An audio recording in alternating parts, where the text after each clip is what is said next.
Resulta ser que hace un tiempo, esto que les voy a comentar hoy, nació hace 2 años, una vez cuando a la noche estaba pescando. Y ahí empecé a pensar en este tema y después le fui dando forma hasta que ayer me senté y lo escribí. Y tiene que ver este mensaje de hoy con las situaciones que nos pasan en la vida. Y hay 3 circunstancias en las cuales vamos a estar involucrados en algún momento y que inexorablemente sí o sí vamos a pasar y que tenemos que enseñarles a nuestros hijos a que esto que vamos a ver hoy también van a pasar. Estamos hablando de maldad, adversidad y oscuridad en busca del día D. Cuando me puse a pensar en este concepto del día D, el día D es un concepto militar que tiene que ver con un día importante. Y el día D más famoso que tenemos, por lo menos en el siglo XX, se hace referencia al 6 de junio en el desembarco de Normandía. Traje algunas fotos para compartir, que tiene que ver cuando los aliados desembarcaron en las playas francesas para poder contrarrestar al imperio de Adolf Hitler. Y el día D tiene que ver con un concepto de un día de relevancia, un día importante. Y uno no llega a su día D en la vida si no es a través de un proceso. Y en la vida todos sufrimos y atravesamos diferentes procesos. Y hay muchos tipos de día D en la vida de una persona porque la vida tiene que ver con áreas. Una boda, por ejemplo, es un día D. El primer viaje, yo me acuerdo cuando mis padres me regalaron mi primer viaje y me subí al primer avión. Ese fue un día D muy importante para mí. El día D cuando, y aclaro que mi primer viaje no fue acá a la vuelta, me mandaron a Cuba, imagínense, espectacular. El colegio, el primer día de la escuela. Muchas veces hay un día D especial, el primer trabajo, una fecha esperada. Acá los padres, ¿se acuerdan del primer hijo? ¿Sí? Ahí te inauguraste como padre, es un día importante. El primer nieto. Y así como hay día D en las diferentes áreas de nuestra vida, también hay un día D para volver a la casa del Padre, del Creador. Y yo hoy les quiero comentar algo que estuve ayer, le pedí a mi mamá que me ayudara para hilar fechas, que tengo el privilegio de tenerla en estos días en casa. Y yo me di cuenta que a mí me tomó cerca de 5 años entender un poco cómo funciona este tema espiritual. Y cuando lo entendí, encontré este concepto que dice lo siguiente. Escribí ayer a la tarde esto. Me llama la atención que Dios nos insta a volver a Él, no a ir. Volver a Dios no es un viaje a lo desconocido, es un viaje al lugar que pertenecemos. Volver a Dios no es ir a la iglesia, volver a Dios es a la esencia donde uno pertenece. Y hoy les quiero hablar de 3 circunstancias que nos tocan vivir en la vida y que Dios mismo va a permitir que pases por esas 3 situaciones con el objetivo de que logres verlo, aunque parezca imposible. Y no hace mucho tiempo atravesé por una situación de esto y le voy a hablar porque sí me pasó, que tiene que ver con la maldad. Salomón decía, he visto algo más en esta vida cuando él hacía su conclusión. Recuerden que este hombre, además de tener muchas mujeres, fue un hombre muy, muy rico y se tomó el tiempo de escribir lo que él aprendió. Y decía, he visto algo más en esta vida. Maldad donde se dictan sentencias y maldad donde se imparte la justicia. O sea, hasta en ese lugar que debería estar rescatado de la maldad, ahí existe. Y la pregunta es, ¿existe la maldad? ¿Es un invento? ¿Cuántos a veces nos preguntamos de dónde viene la maldad? ¿Del cosmos? ¿De la nada? ¿Cuántos de los que estamos acá conocemos gente mala? ¿Existe la gente mala, sí o no? Y hay algunos que vienen los domingos acá, pero no en este horario, a la noche. Ya salvamos con eso. Y a lo de la noche le voy a decir lo mismo. Entonces quedó bien con todo el mundo. ¿A cuántos alguna vez alguna persona mala no le hizo daño? La gente hace daño. El mayor problema que tenemos los seres humanos es que somos malos muchas veces y le hacemos sufrir a los demás sin darnos cuenta. Y cuando la maldad avanza, se sufre. y no importa en qué nivel. La maldad puede ser en una casa o puede ser a nivel gubernamental. Inclusive la maldad puede estar disfrazada de religión. ¿Cuántos líderes religiosos no abusan de chicos? Imagínense, acá en nuestro país recientemente otra vez. Entonces, me puse a pensar en esto. Y si Dios permite que la maldad nos rodee, nosotros que supuestamente confiamos en Él, entonces la primera conclusión que saco es que Dios es sádico, porque le gusta a Él que la maldad a veces nos alcance. Entonces, como si nosotros encontramos que en su palabra, por lo menos las promesas que hay para nosotros, es que Él nos va a librar de eso. Es cierto, nos va a librar, pero, número uno, la maldad es una oportunidad para conectarse con Dios. Y el Salmo 12, 7 y 8 dice: tú, Señor, nos protegerás, tú siempre nos defenderás de esa gente, aun cuando los malvados sigan merodeando. Y tenés que ser consciente que los malvados van a merodear durante toda tu vida. Y la maldad sea exaltada en este mundo.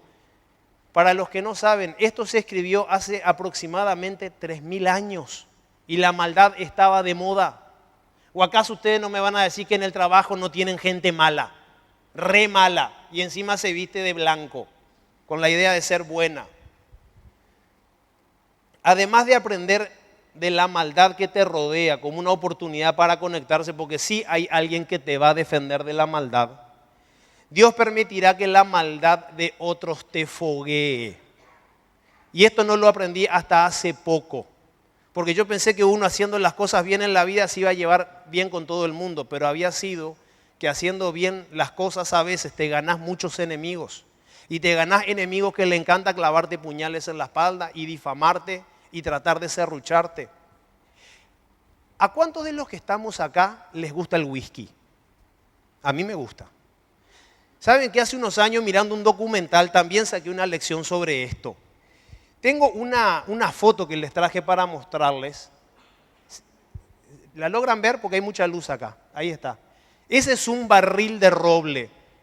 Y cuando estudié sobre el tema del whisky, descubrí que el whisky en realidad no es del color marrón que nosotros lo conocemos. El whisky se envasa en estado puro, transparente.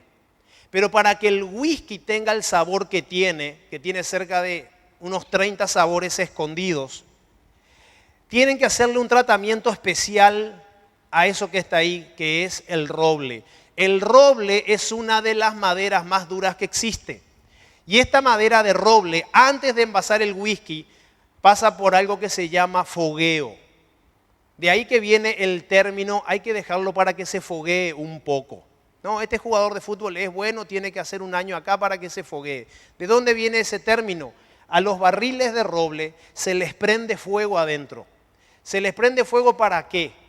Para que el roble se pueda abrir un poco. Entonces cuando se le pone el whisky y después se sella, ese proceso de contracción y dilatación que sucede en el invierno y verano, el whisky empieza a fermentar y se mete adentro de las vetas del roble. Cuando viene el invierno, se contrae y el roble devuelve todo el whisky que tenía en sus venas, por así decirlo, en sus fibras, al contenido. Y ese proceso repetido una y otra vez, 2 veces por año, durante 18 años, es lo que te da un excelente whisky. El color del whisky se lo da el roble. Y casi el 80% del sabor del whisky también proviene de las fibras del roble. Y mirando eso, descubrí que, y pensando en la maldad, saqué una conclusión. Así como se foguea el barril y eso permite que lo mejor del roble perfume y coloree al whisky, cuando la maldad nos foguea un poco, es ahí cuando lo mejor de nosotros le da color y perfume a la vida. Dios va a permitir que te rodee gente mala, pero para foguearte. Y cuando te foguees bien, es ahí que va a salir tu verdadera esencia. ¿Qué es lo que hace la gente cuando es fogueada? Saca todo lo contrario. Entonces Dios va a permitir que la maldad te rodee. Dios va a permitir que estés al lado de gente y no te la vas a poder sacar de encima. Eso se llama escuelita. Aprende a tratar con esa gente. Lo decía el apóstol Pablo.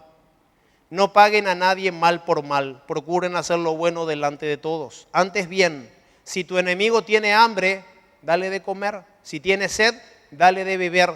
Actuando así, harás que se avergüence de su conducta. Y no te dejes vencer por el mal. Al contrario, vence el mal con el bien. Cuando te abrace el mal, recordá que eso es parte del fogueo. Te estás fogueando para convertirte en una madera exquisita. Otra situación que vamos a atravesar en la vida, además de que la maldad te puede rodear, es la adversidad. ¿A cuántos de nosotros no nos ha tocado más de una vez una adversidad? Todos los que estamos acá, casi sin excepción, la hemos pasado. Uno pasa adversidades que tienen que ver con la salud, otras son adversidades económicas. Y ahí me encanta porque Salomón dice en alguna parte que a todos nos llegan buenos tiempos y malos tiempos. Hay adversidades emocionales, muchas veces una separación es una adversidad. Hay adversidades de tipo laborales, una crisis laboral. Hay adversidades de tipo espiritual. A lo largo de la historia han habido personas que han tenido crisis en este sentido. Hay adversidades de índole familiar. Y la adversidad es una palabra de origen, viene del latín y significa cualidad de adverso, suerte adversa, infortunio, situación desgraciada en que se encuentra alguien. Entonces, si nosotros somos gente de fe y pensamos que todo va a ser color de rosa, estamos muy equivocados porque la adversidad es una de las mejores herramientas que Dios va a utilizar para formarnos. Hay situaciones en las cuales las adversidades que se presentan no tienen una salida convencional. Por ejemplo, una situación compleja. Yo conozco el caso de un conocido que estaba metido en un problema tan grande. El problema era tan grande de este conocido que yo tengo y no había manera de que saliera. Y estaba en este problema a través de una persona que justo esa persona que lo metió en el problema estaba de viaje. ¿Y saben lo que pasó con esa persona en el viaje? Se murió. ¿Y sabe lo que le dijo otro amigo? Le dice, che, qué interesante lo que te pasó. Dios no te solucionó el problema, mató el problema. O sea, humor blanco. O sea, muchas veces Dios te va a permitir que una adversidad te rodee porque Él tiene una solución sumamente creativa para vos. Una separación muchas veces no tiene una salida saludable. Un colapso económico también. ¿Cuántos de los que estamos acá sabemos lo que son las deudas? Que el extraterrestre que esté acá, que no tiene deudas, que levante la mano, que no las tuvo. Son normales. Nuestro sistema te endeuda continuamente. Como decía Pecos hace un rato por su sobrino Gustavo, yo vi la foto, el tipo ese está en terapia muriéndose. Una enfermedad terminal. Mi esposa Erika estaba camino a morirse en algún momento, le iba a reventar el corazón por todo el corticoide que tomaba. Una muerte. Se dice que la muerte, y dependiendo de quién se muera, es el mayor generador de estrés. Dice que cuando un cónyuge se muere, es el mayor nivel de estrés que se genera en la vida de una persona. Se te puede morir tu padre, tu hijo, tu hermana, pero cuando el cónyuge se muere, es casi el 100% del estrés que se genera en una persona en esa situación. Y esas son adversidades. Miren los sinónimos de adversidad, de lo que representa. Desventura, infortunio, desgracia, desdicha, fatalidad, infelicidad, mala aventura y desastre. Y saben que por una cuestión de tiempo, a todas las personas que he leído a lo largo de todos estos años, desde el más manso hasta el más rayado de los que aparecen en las Escrituras, todos tuvieron adversidades. Todos los que terminaron haciendo grandes cosas empezaron con adversidades. Y esas adversidades fueron utilizadas para formar el carácter de esas personas. Y te voy a dar 5 razones por las cuales Dios permitirá que te sobrevengan adversidades a lo largo de tu vida. Número 1, para que vuelvas a Él, para que te conectes. Yo me acuerdo que mi proceso de búsqueda espiritual empezó cuando empecé a mirar lo que le pasaba a mi familia y en ese momento vi que la situación que me rodeaba no era la mejor. Entonces yo me autoplanteé la necesidad de buscar una solución alternativa porque no había una solución posible. Y lo que yo creía que valía no me servía para solucionar un problema. Entonces en esa adversidad es que yo empecé una búsqueda espiritual. 2, para que aprendas nuevos desafíos y te fortalezcas como persona.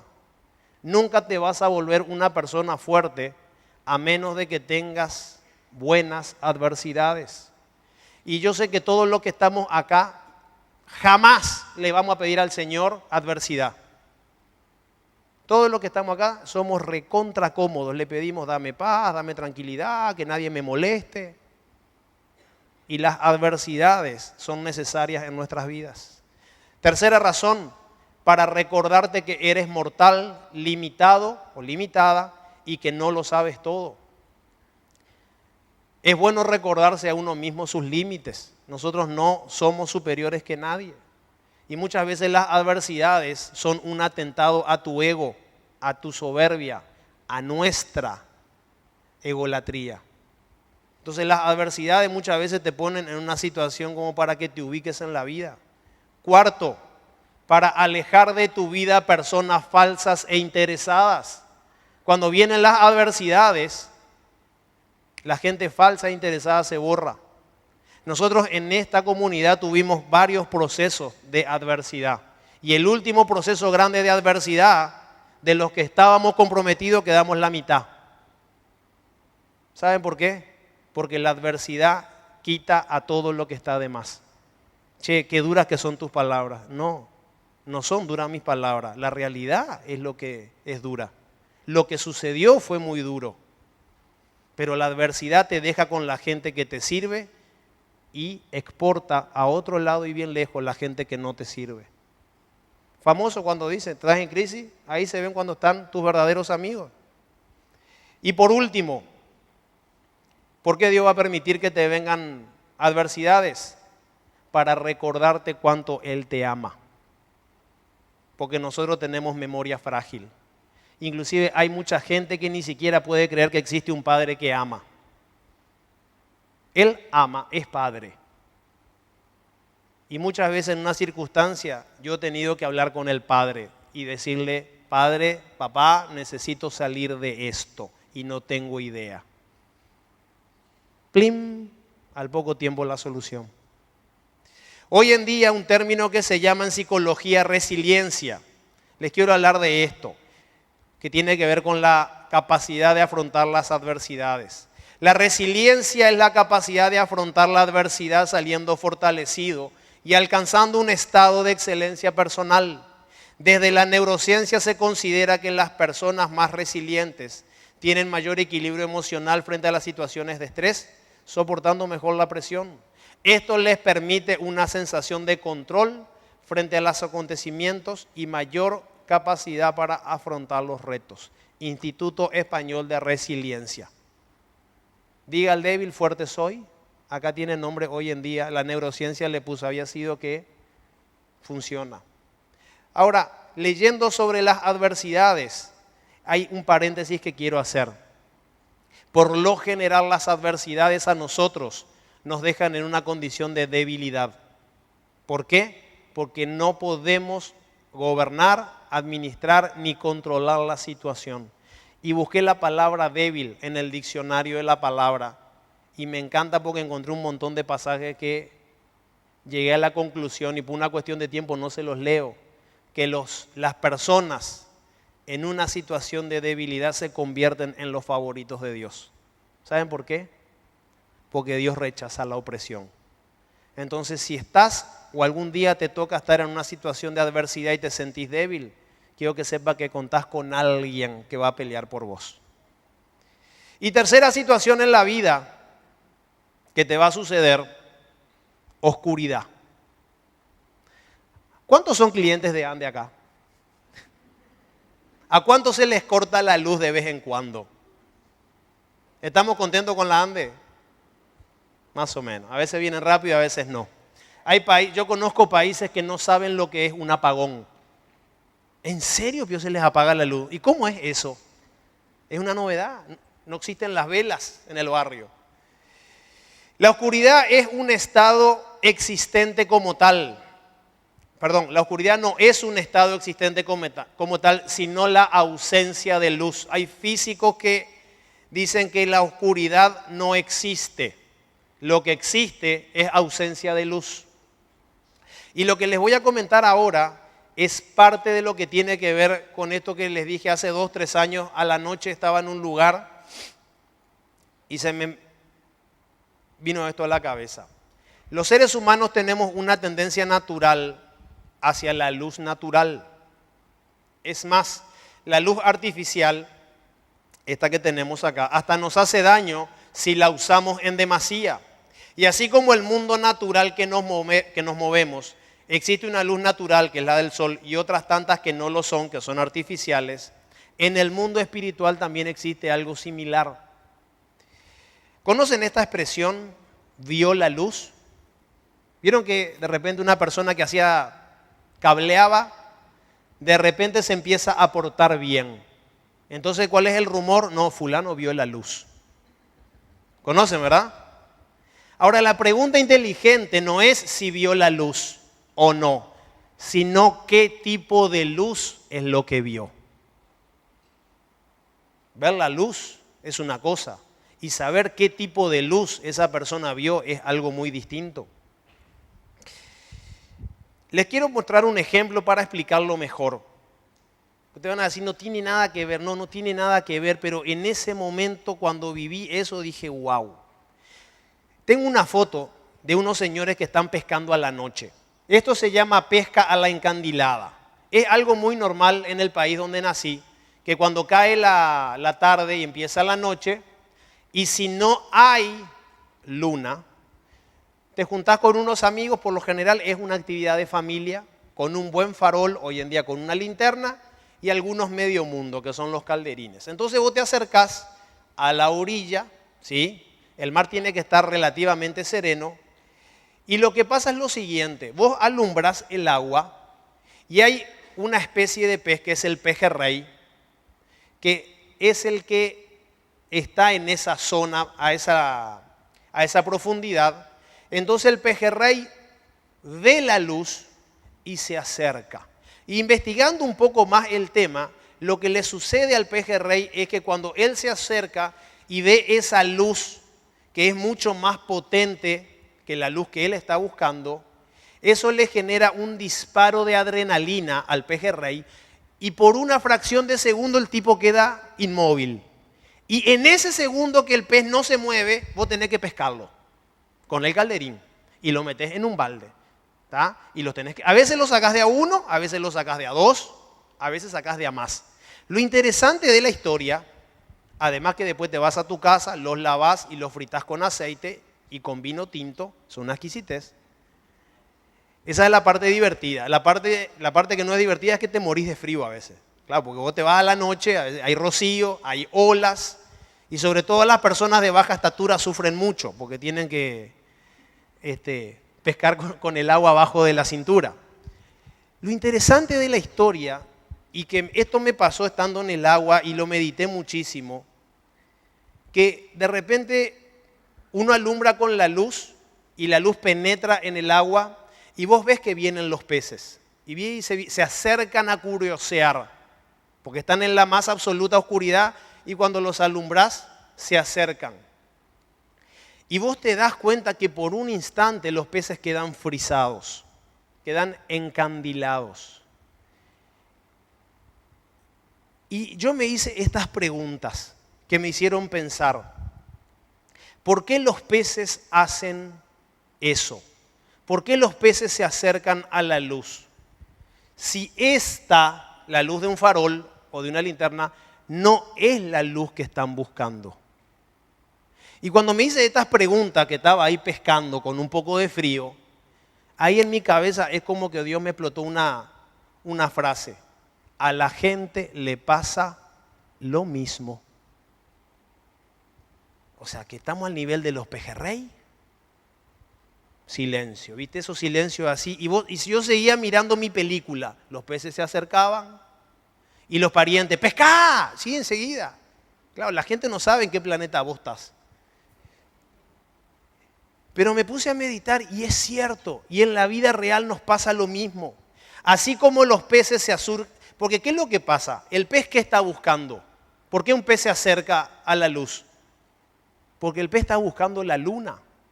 Esa es su luz original. Porque cuando sale la luna no se puede pescar, porque el pez ya sabe que como el original está, cualquier cosa que le pongas, él ya sabe por instinto que no es. Entonces cuando no hay luna, cuando hay oscuridad, el pez busca una luz. Y los pescadores tienen la luz falsa. Entonces, así como los peces se acercan a la luz falsa, pensando que esa luz es la luna, la luz original de su búsqueda, muchas personas que están en algún tipo de oscuridad comienzan a buscar. Y muchas veces, así como estos peces, se obnubilan con luces artificiales, con luces falsas, y sin darse cuenta, en eso se les va la vida y nunca logran ver la luz verdadera. Y yo lo digo porque estuve en una secta. Yo vi la luz falsa y después vi la verdadera. Y eso no es malo a veces, es bueno. ¿Y saben cuál fue mi conclusión de esa enseñanza? No todas las luces que iluminan son verdaderas. Hay que tener cuidado qué tipo de luz es la que te iluminó. Hay mucha gente que viene a este lugar y que está buscando o está encandilada o obnubilada por la luz equivocada. Y la luz verdadera está dentro tuyo y la tienes que buscar.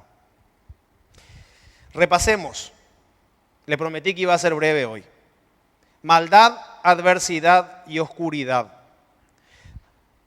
Conclusión de esto. Cuando la maldad te foguee y brote lo mejor de ti, cuando las adversidades te afirmen en la vida y la más densa oscuridad te permita ver la luz verdadera, entonces sabrás que estás en el camino correcto. En esas tres situaciones te puedo asegurar que te vas a encontrar contigo mismo y vas a volver a donde siempre perteneciste. No tenés que ir a ningún lado, adentro tuyo. No le tengas miedo a la maldad. La maldad no te puede hacer daño. La maldad es para foguearte. No le tengas miedo a la adversidad. Es parte de la vida y es parte de tu entrenamiento para sacar una mejor versión de vos. Y no le tengas miedo a la oscuridad, porque a veces en la vida necesitamos que se apaguen todas las luces para distinguir cuál es la luz verdadera. Son escenarios ideales para volver a Dios o en muchos casos para seguir creciendo en Él. ¿Amén? ¿Se entendió? ¿O lo repito?